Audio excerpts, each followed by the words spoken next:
हमारी तरफ से आप सभी को प्रणाम। मेरा नाम बीना, मेरा नाम सीमा। आप लोगों को प्यारा सा बेटी विवाह सुनाने जा रहे हैं। जब बेटा विवाह रहेगा तो भी हम आप लोगों को बताएंगे। ये बेटियों का विवाह है, बेटी की जिसके घर में बेटियों की शादी होती है वहाँ गाया जाता है। बहुत बहुत धन्यवाद, बहुत बहुत आभार। चैनल को सब्सक्राइब करें, लाइक करें, शेयर करें। कमेंट में जरूर आप लोग बताइए कि हम लोगों का गाना आप लोगों को कैसा लगता है। बहुत बहुत धन्यवाद। ऊंचे दरवाजवा हो समाधि का राम, ऊंचे दरवाजवा हो समाधि का राम, अरे हाथ चवरा मुख पाना रे लाला नावा, अरे हाथ चवरा मुख पाना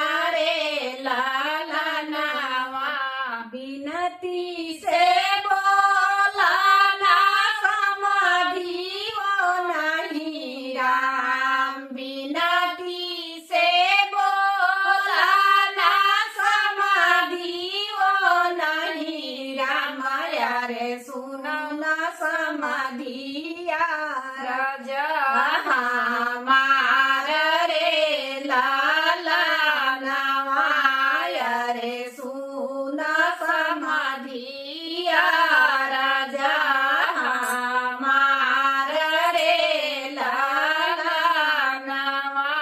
गोरी बरियती आली आया मोरे समाधि, थोड़ी बरियती आली आया मोरे समाधि, अरे मोर पति रे हाथ रे लाला नवा, अरे मोर पति रे हाथ रे लाला नवा।